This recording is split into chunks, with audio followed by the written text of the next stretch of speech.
Bueno, está presentando su libro en diferentes lugares del país, Gestión del Diálogo. Lo va a presentar en Posadas el próximo miércoles y es interesantísimo. Él dice que el problema que tiene la Argentina es la falta de diálogo y la falta de consensos y el abuso de la grieta. Pero dejemos que él mismo hable del tema. Lo entrevistamos por Zoom hace aproximadamente una hora. ¿Cuál es el eje temático? ¿Cuál es el tema? ¿Qué es lo que te preocupa de la Argentina que te ha llevado a escribir este libro? Mira, me preocupa el hecho de que la Argentina es un país que tiene todo para ser una potencia mundial y sin embargo tiene indicadores macroeconómicos dignos de un país ni siquiera del tercer mundo, del octavo mundo. Un país con 52,9% de pobreza, un país que ya tiene este año una inflación acumulada casi de 100%. Esto significa que los precios se han duplicado si uno los compara con cómo estaban a fin de año pasado. Un país que tiene una pobreza infanto-juvenil, es decir, por debajo de los 18 años, por encima del 66%. Digo, vayamos a la dimensión matemática de la política. Esto significa que vos pones a 6 pibes o pibas argentinos en un total de 10 y esos 6 son pobres, no comen bien, no tienen una casa digna, no tienen acceso a la educación, a la salud. Vos te preguntás cómo puede ser que la Argentina, que es un país con 5 regiones geográficas, energía eólica, solar, minería, con un patrimonio cultural impresionante, músicos, escritores, no sé, científicos, una plataforma oceánica, el Papa, Messi, digo, realmente no tenemos excusa para poder justificar cómo llevamos a cabo una vida socioeconómica digna de un país que no tiene nada. Bueno, entonces empecé a indagar un poco en la historia sociopolítica de la Argentina y lo que ves con mucha claridad es que la Argentina es un país que carece de una plataforma sólida de políticas públicas capaces de trascender a los gobiernos de turno. Bien. Entonces, vivimos una historia que cada 4 años se refunda. Sí. Hay un gobierno que viene, que rompe todo lo que hizo el anterior, después viene otro gobierno que rompe todo lo que ya había roto, lo que hizo el anterior. Entonces, explícame cómo el Bien. sector privado, que es el único que tiene la capacidad de invertir para generar trabajo genuino, siente atracción a invertir, porque no tiene la tranquilidad de saber que las reglas de juego son estables, que las Gonzalo, cambian todo el tiempo. claro, Entonces, es esa un es la país pendular, preocupación. es un país pendular, es un país pendular, y el péndulo es como que nunca busca su centro. Es cierto, cada gobierno viene a refundar la Argentina como si hiciera falta, y el diálogo es una bonita palabra, todos lo usan, pero en realidad prácticamente nadie lo quiere en el fondo, ¿no? Y lo que pasa es que la Argentina tiene, ahora, primero, la Argentina es parte de un mundo que hoy está polarizado, primero. Segundo, la Argentina experimenta algo que está muy bueno en términos de desarrollo democrático, pero hoy deberíamos replantearnos y quizás por un tiempo debemos sostener que es esta cuestión de tener elecciones cada 2 años. Entonces, no permitís nunca que los pequeños acuerdos que van logrando los espacios políticos entre sí o con el sector privado se puedan sostener porque ya a los 11 meses de entrar a la gestión política tenés que empezar a discutir otra vez Sí, con sí. esos con los que venís dialogando. Gonzalo, estuviste estudiando un poco lo que pasa en otros países, Estados Unidos, Reino Unido. Sí. ¿Cómo lo resolvieron? Si es que lo resuelven, claro, por supuesto. Mira, primero lo resolvieron con una tremenda conciencia de la necesidad de lograr institucionalidad, es decir, cosas que estén por encima de nuestras diferencias.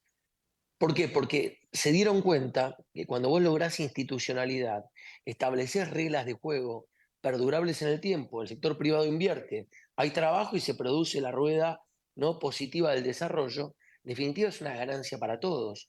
España, por ejemplo, a fines de los 70 entendió que por Mm. encima de las diferencias entre la izquierda y la derecha estaba la necesidad de vivir bien de más de 40 millones de habitantes. Estados Unidos lo zanjó hace 200 años esto. Bueno, se dieron cuenta porque con mucha claridad, con evidencia, vos podés percibir que se vive mucho mejor en países con estabilidad institucional que en países pendulares como el nuestro. He escuchado a muchos dirigentes en muchos años diciendo lo que la Argentina necesita son los pactos de la Moncloa de España. Claro. En caso de que vos estés de acuerdo con esto, explicanos en 2 minutos qué fueron los pactos de la Moncloa.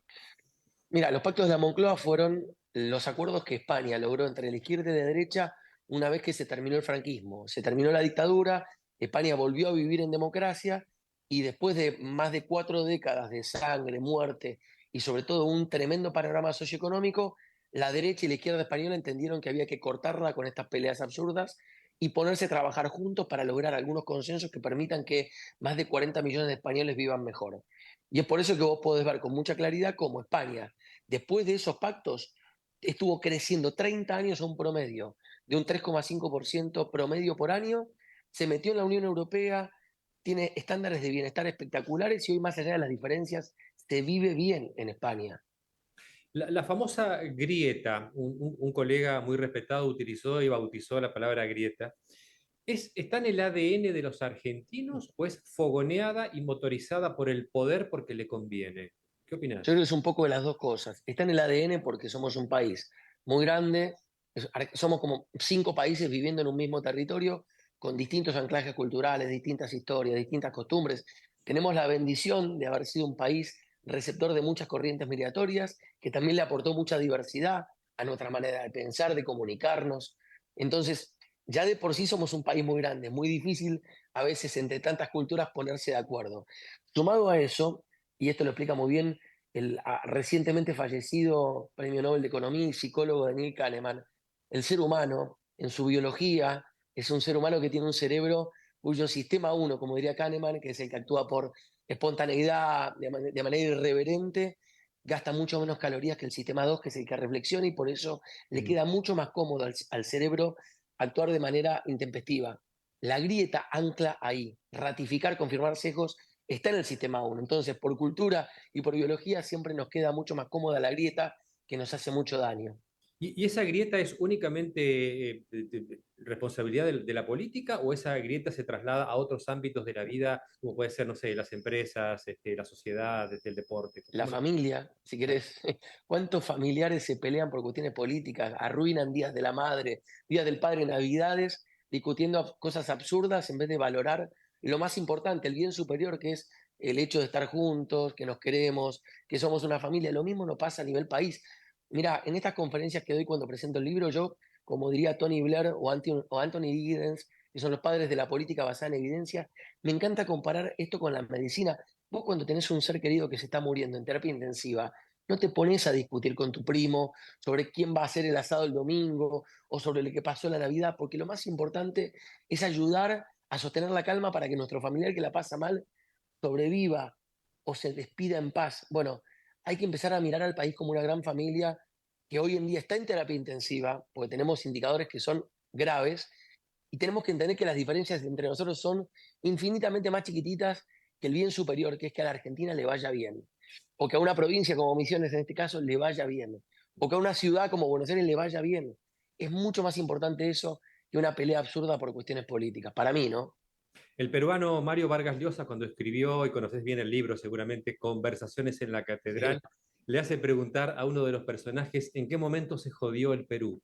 No sé si querés contestar esta pregunta, pero me gusta la pregunta. ¿En qué momento se jodió la Argentina? Se jodió en muchos momentos la Argentina, se jodió desde el vamos, cuando las principales discusiones que había para determinar cómo formar el país se dirimieron a sangre y fuego, siempre hubo clivaje sobre federalismo, unitarismo, proteccionismo, librecambismo, aristocracia, popularidad, bueno, y así como que construimos siempre nuestra historia en base a cascotearnos entre nosotros. Después es cierto que hubo espacios políticos que al llegar al poder han aprovechado esa manera de ser para poder construir su propia subjetividad.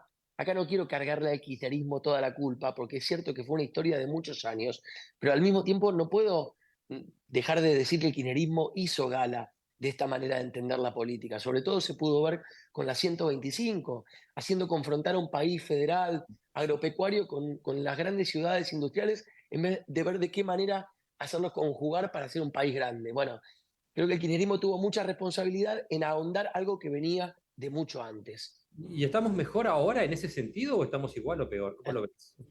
Y no, no creo que estemos mejor porque el presidente construye su propia subjetividad política en base a la confrontación con un otro. La sube ahora Cristina al ring de la política porque a ella le conviene, a él le conviene, pero en el medio somos un montón de personas que decimos, che, esperen, córtenla, que la pelea entre ustedes dos es insignificante mientras hay una persona que esta noche va a dormir en un cajero bancario porque no tiene dónde vivir.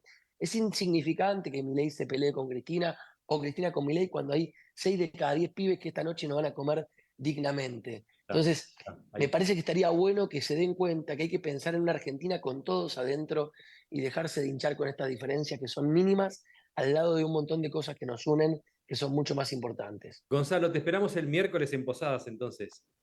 Dale, miércoles que viene, al miércoles 13, pero miércoles de la semana que viene, a las 7 de la tarde en el Hotel Julio César, en el auditorio. Me hace muy feliz decir que van a compartir el escenario el gobernador Pasalacqua y uno de sus adversarios políticos, como es el senador Gerling, uno del Frente Renovador de la Concordia, uno del PRO, y no quiero dejar de destacar que va a estar una representante de la industria misionera como Silvina Oliva, digamos, referente de la industria misionera. Así que a ponderar eso, que es una provincia hermosa, y me hace muy feliz ir de visita a estar con ustedes.